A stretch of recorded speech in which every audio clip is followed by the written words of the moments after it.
I don't particularly see a lot of females with healthy testosterone levels. We see a very similar progression of mental health issues, especially, and physical health issues in women, just like we do in men. Anxiety, depression, lack of motivation. Testosterone is, in fact, a female hormone. I think it is of great benefit that women also receive testosterone replacement therapy. It's extremely safe and extremely effective if done appropriately. If we looked at some of the studies, what they were finding was that women in that range tended to express a increased quality of life. The problem is you're too afraid to give them enough testosterone so that they do feel better. Hey everybody, welcome back to the Nico Misleh Podcast.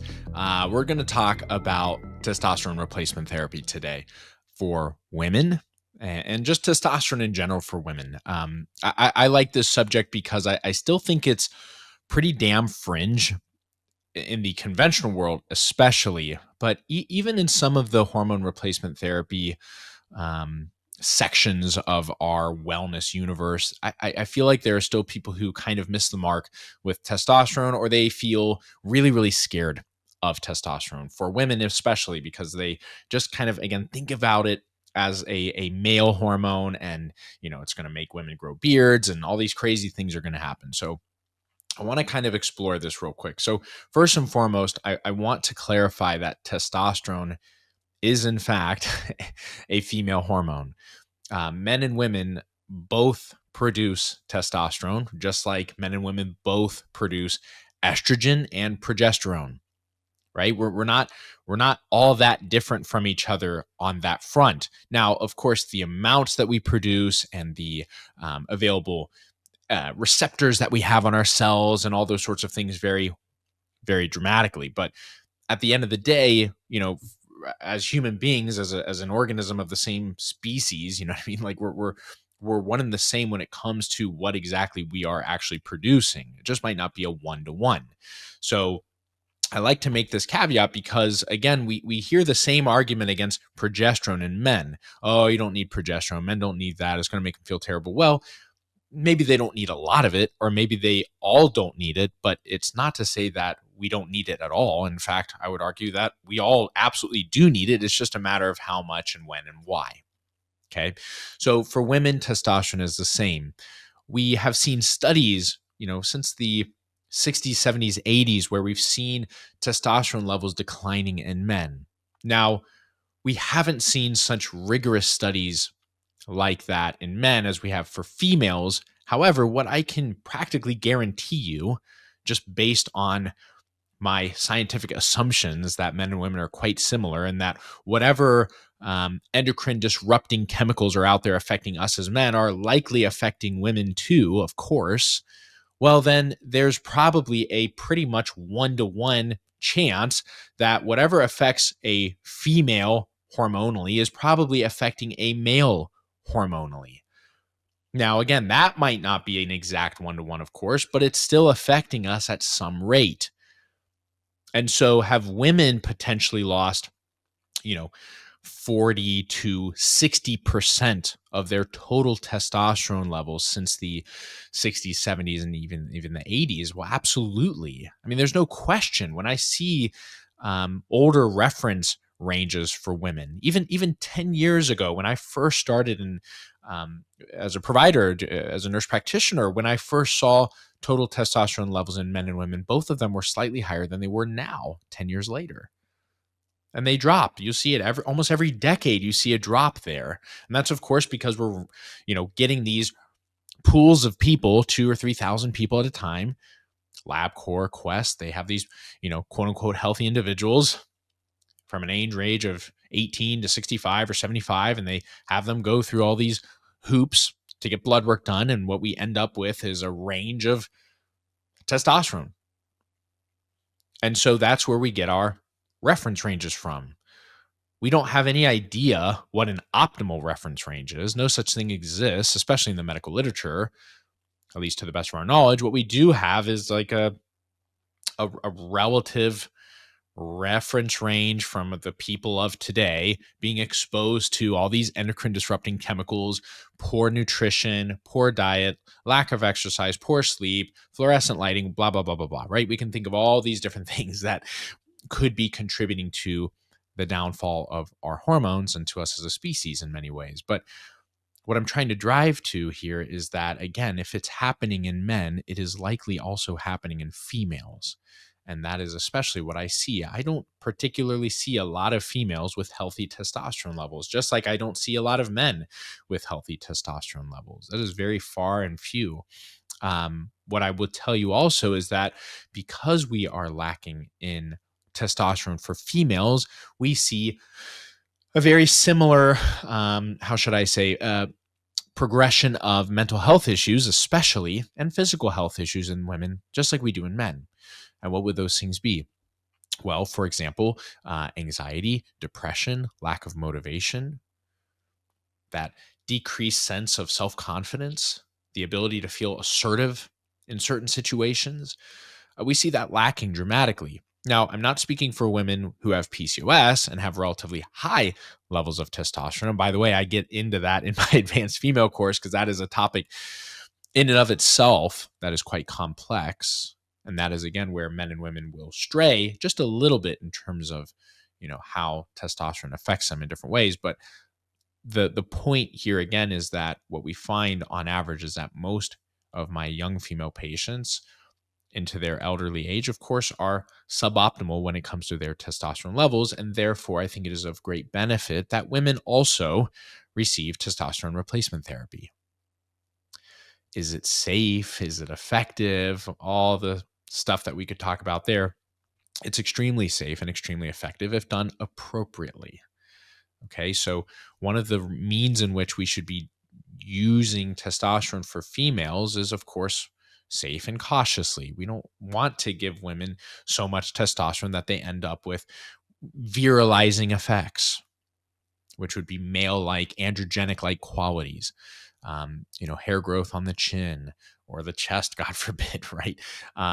Clitoral enlargement, voice deepening, all these things that, of course, are certainly they're scary, and I'm glad that I hope that you think that, because that means that you're probably a pretty good provider and you're thinking about your patients and wanting to make sure you get the best results for them. But the problem is that if you just stay within that zone of fear and discomfort, well, your female patients aren't going to get better, and you're probably not going to have a whole lot of success with them, even if you do see them, because you're too afraid to give them enough testosterone so that they do feel better.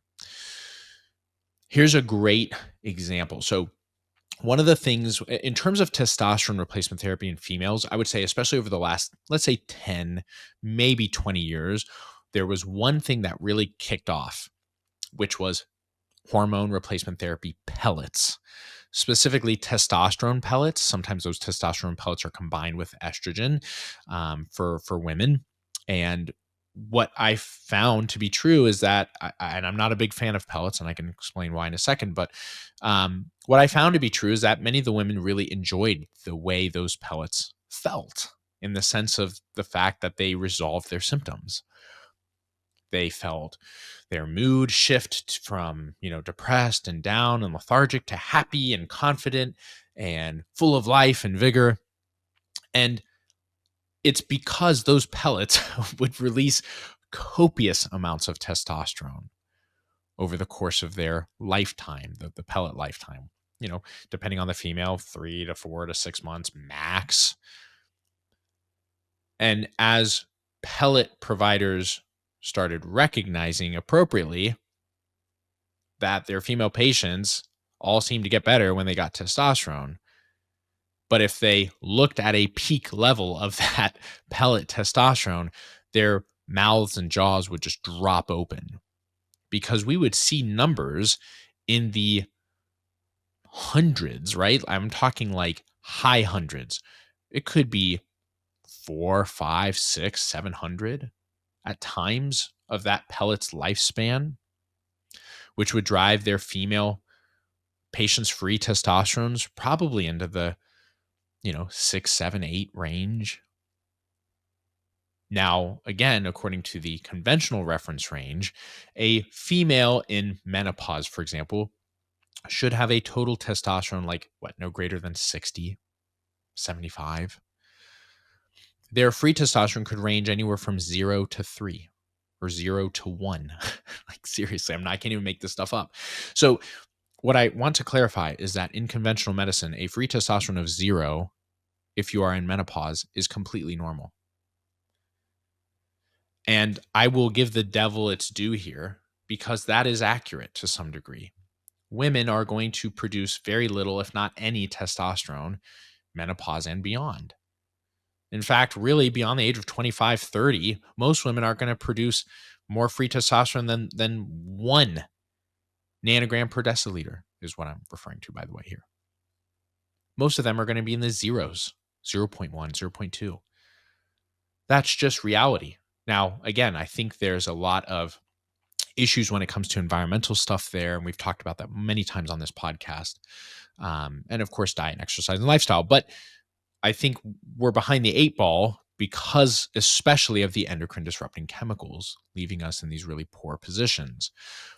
That said, again, once a female enters into menopause, it's a zero-sum game anyways. They are not going to win. They can't, out supplement or out diet or out exercise this fact of human biology, which is that women, literally their ovaries shut down and many other things with it, and they're left feeling like crap. So again, when we're using pellets, all of a sudden what we started seeing is these massive spikes. And if we looked at some of the studies, which was looking at, this average range of 150 to 350 nanograms per deciliter total testosterone, what they were finding was that women in that range tended to express a increased quality of life. They felt better there. And again, it's like 30x higher or more than what was seen in the conventional reference ranges. I just shared an email about DHEA and the same results, right? We gave women, researchers gave women DHEA, and again, another male-like hormone, an androgenic hormone, 50 milligrams of DHEA, which is a big dose. But these are elderly women. They can tolerate that usually. And we're seeing DHEA levels in the thousands. And again, the reference interval ends at like 150 if you're an old female. And yet when we hit 1,000, 1,300, we saw an increased quality of life, decrease in body fat, improvement in insulin sensitivity, and a decrease in insulin resistance. So now all of a sudden, again, these labs and these reference ranges don't hold a lot of water. Even the ones that I've surmised just from my own observations and whatnot, I don't let them hold a lot of water because again, I'm just guessing at the end of the day. It's my best educated guess. This is where I happen to find a lot of symptom resolution for some of my patients, but it's not to say that some patients don't need more or don't need less, because a serum value at the end of the day is not that helpful. It really, really ultimately is going to depend on that specific individual and how they tolerate that hormone and how they metabolize it and how they utilize it. Okay. I'll get off that stump speech. Going back to pellets here for a moment. So again, I think to, again, give the devil its due, because I'm not a big pellet guy, because I think there are much better ways to do hormone replacement therapy.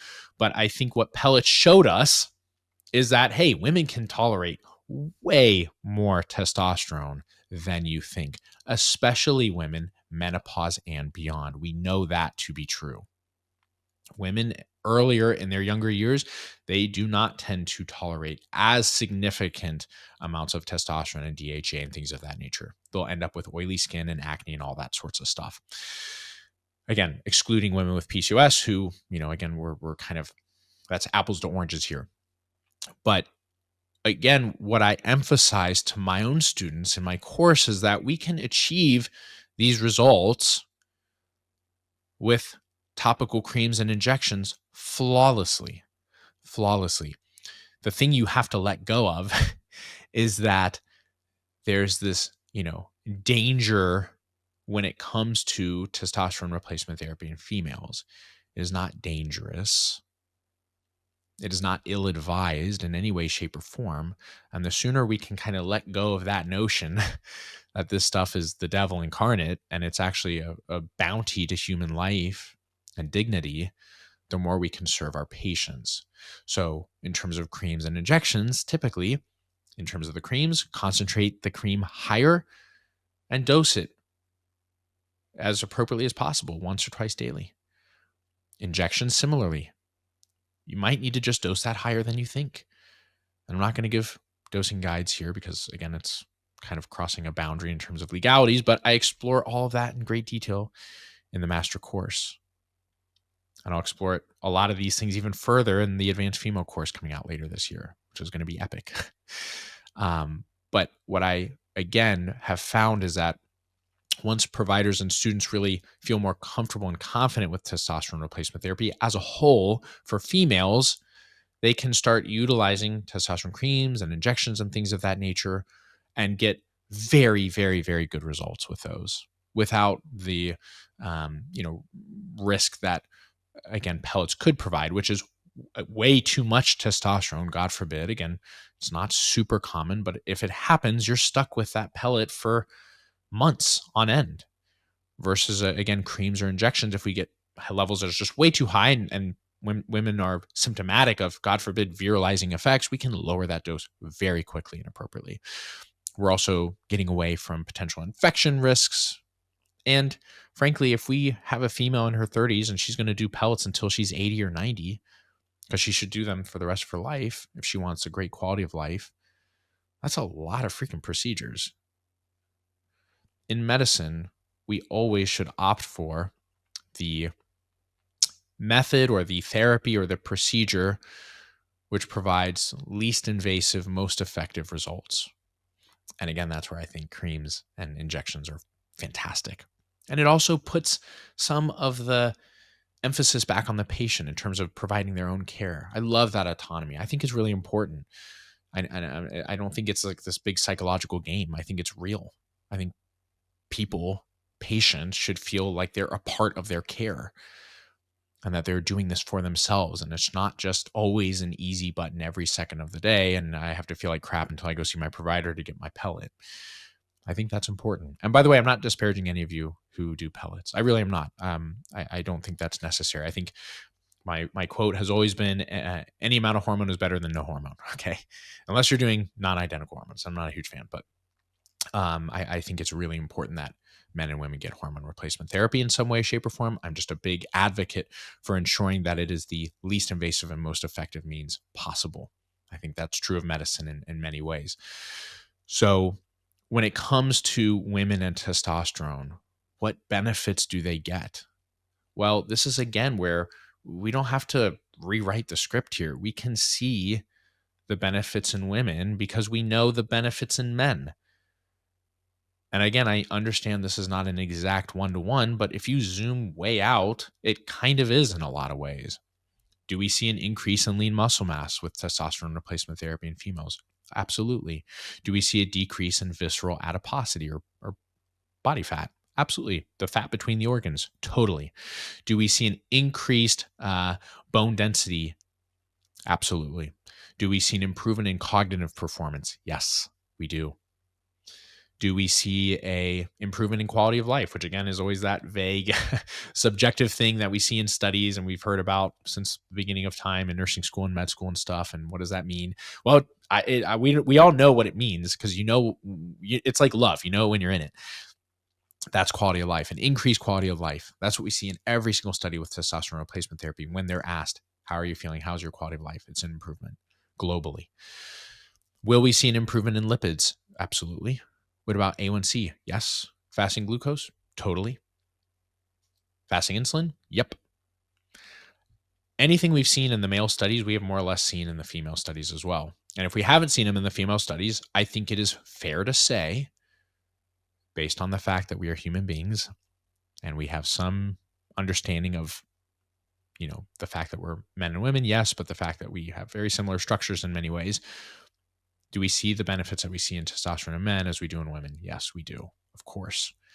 Now, do we want to limit those virilizing effects and things like hirsutism and stuff, hair growth? Well, of course we do. Yeah, and that's not hard, guys. It's really not hard. You practically have to go out of your way to cause that to happen in your female patients, or they have to go out of their way to do it. right? I always tell my female patients, as long as you don't abuse this and dose it 2 or 3 times higher than what I've recommended, this is not going to be an issue. It's never been an issue. In fact, I would lose my job. I would not have a successful business if every single woman I treated was walking away with a beard and a voice that was lower than mine. Do you see what I'm getting at here, guys? Testosterone replacement therapy is a great and bountiful thing to provide to your female patients, and avoiding it creates a great health disparity for them. Because if it improves all those things, well, not having it will then kind of not improve any of those things and make those things worse. Women with low testosterone are at greater risk of fractures and bone disease, osteopenia, things of that nature. Now, of course, estradiol and progesterone are very, very key there, of course, but so is testosterone. If testosterone also converts a little bit to estradiol, does that not help a little bit? Of course. What about testosterone maintaining muscle mass and therefore indirectly helping support the bone structure by allowing the female to walk and do some resistance training and things of that nature? Does that not help maintain healthy bone structure? Of course it does. Yeah. What about the fact that testosterone helps prevent things like depression, that feeling of lack of motivation and drive? What if it helps women feel more active and robust? What if it helps women have a better sex life, just like men?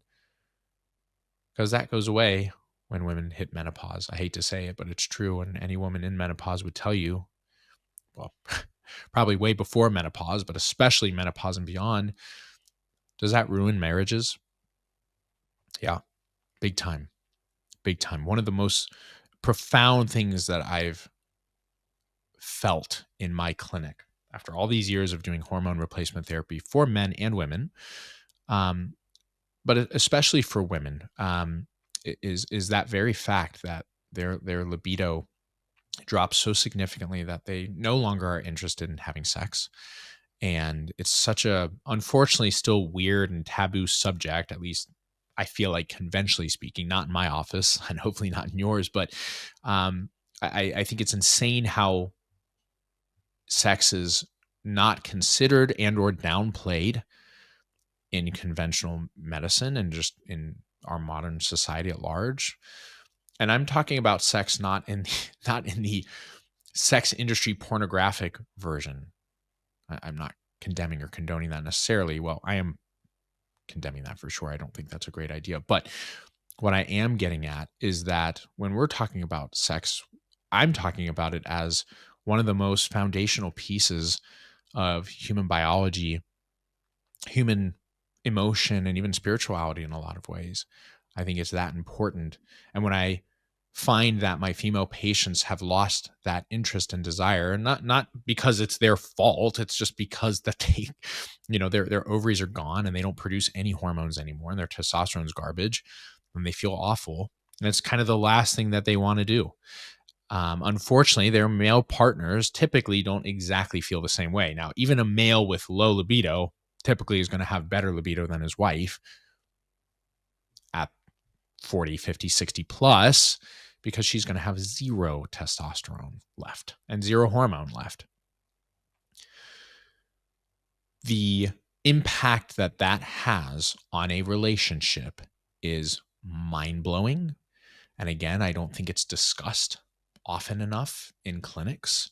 I think a lot of these patients, if they especially want to hold that to themselves, or they just, assume that's just a natural part of aging, because of course that's what most of their primary care providers are going to tell them.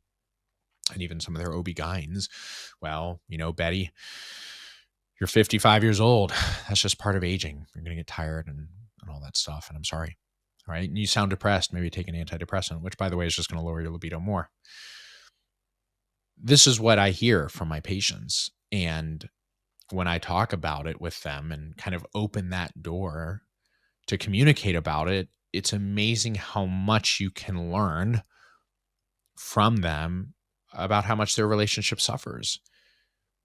And they don't want it to suffer, but they don't know how to make it better. And it's not their fault, again. But providing something as simple as testosterone replacement therapy And I think you should be providing all the hormones, by the way, not just testosterone, but just testosterone itself can have such a profound impact on these patients' relationships that they will, I mean, you will get this. If you haven't been doing this for a while, just wait, because when you start treating women, especially, what they will tell you is that you saved my marriage. You have prevented a very likely divorce, or perhaps we were even in the process. I've had this. I had a patient who was literally in the early stages of, processing and filing for a divorce. And she was miserable, and her husband was miserable. They'd been miserable for, she was in her 60s, which is, again, just so interesting, right? These beautiful people who, by the way, nicest people on earth, loving, sweet, caring, kind, beautiful family, work their asses off, retired. They can't enjoy themselves. They can't be around each other. The husband has low libido, but not as low as his wife. He wants to have sex. She doesn't. This is supposed to be their golden years, and he feels like he's dying on the inside because of that. And of course, she's upset because he's annoyed at her and irritable, and she can't help but describe how dry her vagina is and how uncomfortable it is and how she's tired and fatigued all the time. And she has just zero libido. And now, again, they're just kind of in this cat fight over spilled milk because it's really just hormone deficiency. So, of course, I treated him. That was easy. But she was very resistant to hormone replacement therapy until I treated her husband.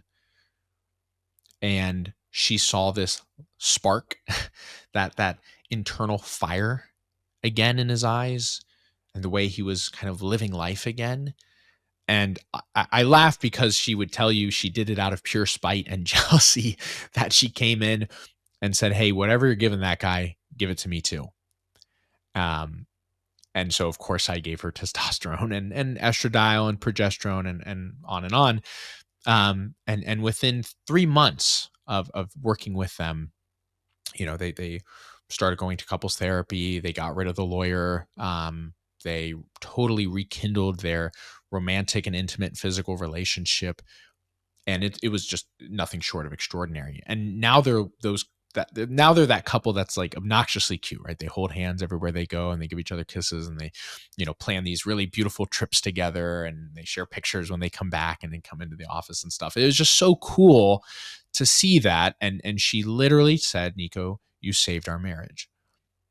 Because without you, there's absolutely no way I would have the emotional and physical capacity to be the person I am now and be that person for my husband, who deserves that, by the way. And he said the same thing, vice versa, right? So I like to explore this stuff with you guys because I know sometimes it just feels like we're constantly in the trenches. And when you're working with females, especially, it's a lot of dosing and titrating and figuring out what's wrong and fixing things and, just hanging on for dear life. And we got this, we can do this. But I'm telling you, it's not that long. Just a few months in, you're going to start seeing some amazing results. And once your female patients start confirming and affirming that what you're doing is amazing, and that it's done something so extraordinary as to save a marriage, prevent these two beautiful people from potentially, destroying their lives and their families' lives and the relationship and finances and all the things that they've built up for years and years and years and years, right? The ripple effect that would have divorce, on a community, right? Because it's not just two people that get divorced. I mean, it affects the friends, it affects the family, it affects their work. If they are working, it has such a profound effect that you have done something that very few people ever in their lives get to really like kind of hang their hat on and say, hey, I did it. I did it. And again, of course, I don't take all the credit. Of course, they had a therapist and they had themselves and they were working on it. But you get to be a small part of that. And I actually think it's a very big part of that. And it's because you chose to not be afraid anymore and dive into hormone replacement therapy and provide some freaking testosterone to these beautiful ladies. And so that is why I am so passionate. I'm so adamant that you guys step into this. One of the things that most providers tell me, this is why I created HRT University, is because they don't feel confident. They're nervous, and rightfully so, because you've been taught your entire lives to be nervous about this stuff, and this stuff's the devil, and don't touch it. And, make sure you sprinkle holy water on everything before you touch these hormones. And the patients are sometimes just as, skeptical and maybe even as cautious as you might feel. And it's silly, because we don't have time for that. We don't have time for it. I don't have a lot of patience. I don't know if you can tell that. I don't have a lot of patience. I've never been one to have a lot of patience. And I'm happy sometimes about that, because what I'm trying to do is grab you by the shirt collar and just say, hey, listen to me, please, please. Our world needs this. Our community needs this. A lot of people ask me, Nico, why did you get into being a nurse practitioner, being a provider, providing medicine to others? Why hormones? Why did you get into that? And I'll tell you all the reasons, of course, like, well, I love helping people. I do. And I love being with people, and I love seeing them improve. But I'll be honest with you, there's a selfish reason that I got into it that I don't often say to everybody, but it's true. One of the reasons I got into hormone replacement therapy especially is because I have a family now, and I have 2 daughters who I love more than anything in the world. And as I watch them grow up, number one, when they go out into the big, beautiful world that also has some dark corners in it, I want to find a way where I can impact that world and make those dark corners smaller and smaller and smaller. I want every interaction they have with a male or female to be genuine and authentic and beautiful. I want these people to be at their best. I want them to be providing an amazing community. I want them to be working and being productive. I want that. I want my daughters and my wife and all my family members and friends to have that. I don't want to call it just safety, but that beauty, because it is so much more beautiful when you get to meet people at their best versions of themselves, self-actualized people. I think the less losers we have and the more self-actualized people we have in the world, I can't imagine it's not a better place to interact and explore. And there's another reason, because when my daughters get older, and God forbid if I couldn't be around for them, I would want to know that there are hundreds and thousands and millions, and I know that I'm going to do this because it's my mission, it's my purpose, is to make sure that medical providers, nurse practitioners, physician's assistants, MDs, DOs, I don't care who you are, if you're a medical provider, that you can help my daughters, God forbid if I'm not around. And I want that for them desperately. And I want that for their grandchildren and their great-grandchildren. I want that to be a thing that is there for them. And of course, medicine's going to get better and beautiful and more bright, but I think it's only going to do that if we step into that role. And this is why testosterone, something as simple as testosterone, bioidentical testosterone that looks and acts the exact same as the testosterone in our own bodies, that has been shown time and time again in randomized control trials, big observational trials, to be safe and effective and helpful for women and men. I don't know why we need to feel shy about this stuff or afraid or confused. I'm providing everything for you in my HRT University course, the master course. I provide it all. Legal stuff, charting stuff, anything you have issues with, I'm going to smooth that out for you, because I don't have patience and I need you to step into this role. I want you to be self-actualized. I want you to take hormones if you need them. I want your patients to take them. I want you to own and operate a clinic that's wonderful and successful and beautiful for you. And if you don't, go work for a clinic that does, and help them provide hormone replacement therapy the right way. Introduce them to HRT University, please. That you would do me a great service. You have a great skill now that is necessary. It's more necessary than it ever has been in our entire lifetime. And you get to carry that torch, and you get to be the pioneer, the explorer, the cowboy, right? In this world that is just so tumultuous with all these big pharma crap. and big insurance and big medicine even. You get to put a stake out there in your own corner of the world and tell people, hey, you don't have to do that stuff anymore. Let me help you. So I hope that just by understanding what testosterone is and understanding the beauty and the benefits of it, that you would please get out of your way and trust the process a little bit. Learn about testosterone. Learn more about it, please, so that you can feel more confident and then start treating patients right away. Don't wait. You don't have to wait. You can literally, if you bought HRT University today, you could treat a patient in 3 minutes. I really mean that, because once you see that patient, you can look at a dosing guide, you can look at a lab reference guide, you can pick your way through that. You're really smart. That's why you're here. You are way smarter than you give yourself credit for. And guess what? When you see that patient, you're going to be like, dang, I need to learn this stuff, and I need to learn it in a hurry. And I love that. I love that. I want that, a little bit of that pressure on you, because it's going to make you learn. It's going to make you become more competent, right? The more reps you get in, it's not just about learning, it's about exploring it in real life. You can do this, and we have a community of people that want to help you, right? In our HRT University community, it's amazing. These are people who love you and they want to help you, and they are in the same position as you were many years ago, or maybe even right now. There are people who are we're just trying to work through this stuff, right? We're going to introduce Pearl, our beautiful mentor. She's amazing.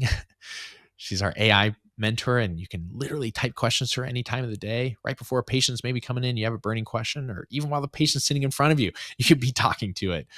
I'm going to provide you every ounce of opportunity to be successful, because I know what that feels like. I do. I know what it feels like to feel stranded on an island, and it feels like you're the only person out there doing this, and no one wants to help you, and everybody you know is maybe belittling you or maybe not taking you seriously. And I hate that. I didn't like that. And I had mentors who were smart but mean. They were super mean, and I don't want that for you either. We don't have time for that. Again, I have no patience for people who are mean, who are unhelpful, who are hypercritical for no good reason. I don't have time for that. And I don't want you to have time for it either. I just want you to be successful, and I want you to help people. So, all right, guys, I'm going to hop off my stump speech. Thank you so much for listening. Please don't forget to hop on my daily email. If you're not on there, it's called Nico's Daily. And you can find it in the show notes and the link below. And you can also find my YouTube page, which is also the Nico Misleh Podcast. It's this podcast. It's just, if you like watching video, you can watch it on YouTube. And then you can also join our free Facebook community, a free Facebook group. It's called Nico's HRT University. And don't forget, please, if you haven't hopped on, the website just got refurbished, so it looks really, really pretty. Depending on what time you're listening to this, it's probably already out. But it's hrtuniversity.com. Take a peek at the master course. It is the most value-packed, most beneficial course out there. It's unbelievable. The price is just right. It truly is, because we pack more information in there and more value than anybody out there, because we want you to be successful at this. I want you to be amazing, and I want you to be someone that your community relies on, so that you can make tremendous amounts of great money because you're doing great value and service for other people. Isn't that the dream? All right, guys, thank you so much, and I'll see you at the next episode.